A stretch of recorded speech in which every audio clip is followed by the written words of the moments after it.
So I'm here with Ollie today for a special episode of La Liga Talks, where we're going to focus on the success of Spanish football. Now, we've seen the Spanish national side clean up the trophies just recently. We've seen Lamine Yamal, a wonder kid at Barcelona, burst onto the scene. The academy's full of stars there. Yeah. Now, how and why? I think it's time that we discuss that here at La Liga Talks. Tell me more, Ollie, about what you've seen from this Barcelona side, the academy stars they have. Who's really stood out for you? I suppose the La Masia boys are operating on a level that seems like we've never seen before, seems a bit unprecedented, and it seems like Hansi Flick trusts these boys to go out and deliver, and that's exactly what they're doing. We've seen Hansi bring players through like Marc Casado. We saw him bring through Marc Bernal, got injured, but also obviously Cubarsí, Lamine Yamal.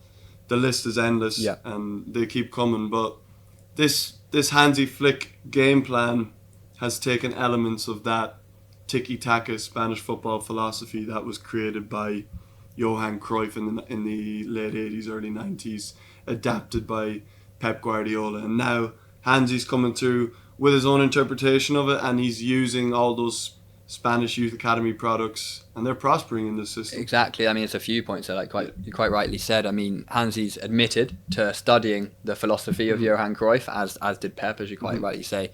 But this team, the last time we saw any team so dominated by Spanish stars, academy stars, was probably Pep Guardiola's last team, right? Yeah. And it's so easy now to reminisce and try to compare. Obviously, there's a little way to go yet for Hansi Flick's side, a long way to go. Yeah. But there is quite a bit of excitement building around this team, right? Definitely. I think Barca in the last few years have kind of tried to go down a different road, and now they've brought it back to La Masia, and they're reaping the rewards of the incredible investment that they put into youth prospects. Recently, Luke and I took a trip up north to Sporting Gijon's academy, and it was very eye-opening because an academy in the second division, the facilities were out of this incredible world. Picture the second division side, and we'll put up some clips. You can see the facilities for yourself. First stop is La Escuela de Fútbol de Mareo, the home of Sporting Gijon's academy. We've seen some brilliant players come through the ranks here, the likes of David Villa and Luis Enrique, and we're about to enter now. Come on, let's go. Muy buenas. Hola. This is Carlos Llamas, Director of Communications at Sporting Gijon. Carlos, ¿qué tal? Soy Ollie. ¿Todo bien? Sí, bien. Walking up the stairs, it was immediately obvious that this was a special club, and we couldn't believe what happened next. Oh. This is the president, David Guerra, aka El Jefe. How are you? Nice to meet you. Lovely to meet you. Welcome. Wow, this is a real Amazing. inside experience. Oh yes. Look at this. Can you tell me a little bit about the importance of the academy here to the team? The heart of the club is Mareo. As you can see, we are under construction, which means that we are also renovating the club itself. And this is the DNA of the club. And our fans, everybody that works in the club is very proud about Mareo. When a kid comes into the line to become a professional football player, they enter into an atmosphere that is different from others, and that's what we want to develop in the future, because at the end of the day, when they enter, they also become part of the club. This is top of the range stuff, isn't it, Luke? This is the stuff footballing dreams are made of right here. But obviously they've produced players like Luis Enrique and David Villa, who are just obviously world-class players. Yeah. And every academy in Spain has a history of producing good players. Villarreal, Valencia, Sevilla, Betis, the list goes on, Athletic Club, Real Sociedad. You could go through every single team in the Spanish football pyramid and they've all produced world-class players. And that is the reason why they're reaping the rewards. And now specifically the Spanish national team, who we've seen in the last year go to new levels, whether that be in the Euros or the Olympics. Yeah.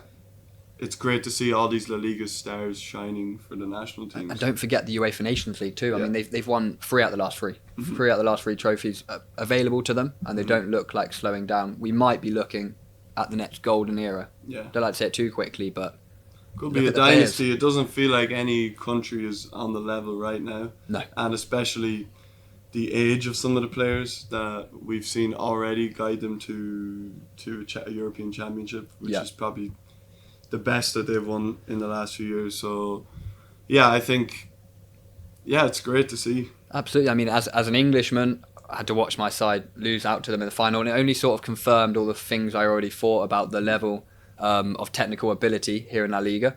I've always thought maybe other leagues can be more exciting on the untrained eye, but for La Liga, it's proper football. It's technical. The level of these players is so high that for me at least, when I watched England play them, it was almost too easy for Spain at times. They were able to bounce the ball around. Sport.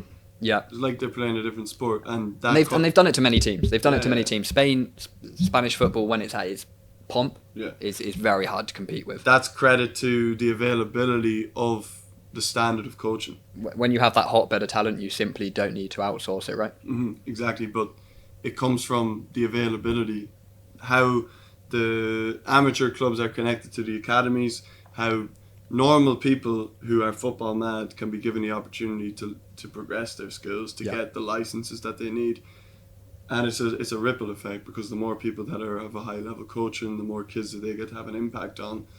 Academies bring them in, train them up to be better. So that's really the reason is the academies in Spain, which is why they're... And you have special stories, right, like Athletic Club, for example, like Basque only players or through their academies or come through other academies within the Basque Country region. It's really, really impressive. Different stories, right, with that team compared to other leagues. Now, we see the players that come through. We spoke about the ripple effect. It's a nice way of putting it. Let's do something for a little bit of fun, shall we? Shall we do what we wanted to do today, guys? Is bring you a five-a-side based on just Spanish players, ones we've spoken about in this season. In this season as well. Okay. So it's not going to be easy. Yeah. But should we have a crack at this? Okay. Well, the obvious place to start then is the goalie. Yeah. I suppose if we're doing a five-a-side team, I think the important thing for a goalkeeper is to be good with their feet. Yep. And I think one stands out there. It probably is Iñaki Peña. Maybe it's a bit of recency bias, but we saw him in El Clasico shine. Exactly. That's exactly the reason I would have put him in. That I think he silenced a few doubters of that El Clasico performance. And like you said, with the ball at his feet, he was surprisingly good. Made some big stops as well. Yeah. I think if you can go in at a game at that level, the world's biggest game, then I think you deserve to be in this team. Moving on to defenders then. See, this is the issue. It could be a completely Barca-dominated team. Well, I'll give you one I think deserves a shout here. Oscar Mingueza. Yeah. I think he's been a real standout player in the Celta ranks this season. Yeah, Celta have been surprisingly good this season.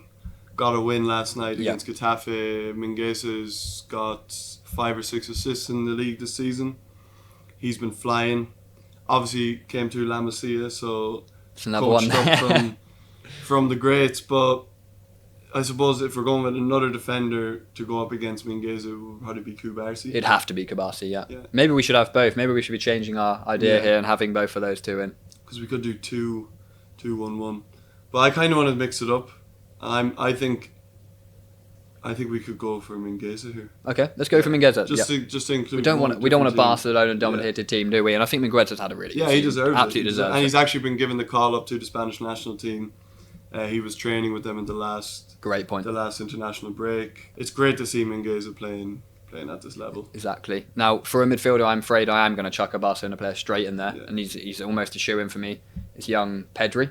Yeah. He's been unbelievable this season. Imagine playing 5-a-side with Pedri as well. Yeah, it'd be incredible, right? Yeah. No, it's so great to see Pedri back to his best, because we know he struggled with injuries. He burst onto the scene, 18 years of age, played about 100 games in a season, and we were worried that might have an effect on his longevity, but it seems like the balance has been found with Hansi at the helm to get the best out of Pedri, and he's such a joy to watch. They look delicious in there, don't they? Especially when Frankie de Jong comes on, one of my favourite players. Yeah. Who are you going to partner him? And now, again, this Barcelona theme we've got going here. Casado's obviously an option here.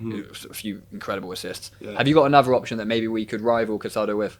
I think we have to give Villarreal a nod, and a player who won both the Euros and the Olympics with Spain last year, Alex Baena. Yeah.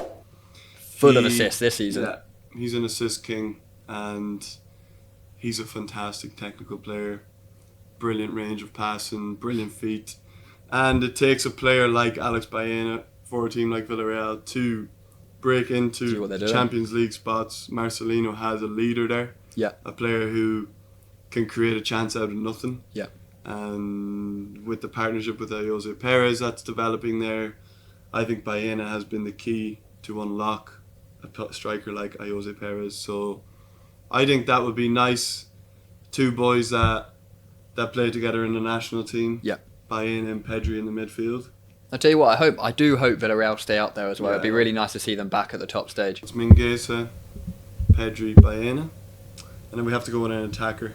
Yeah.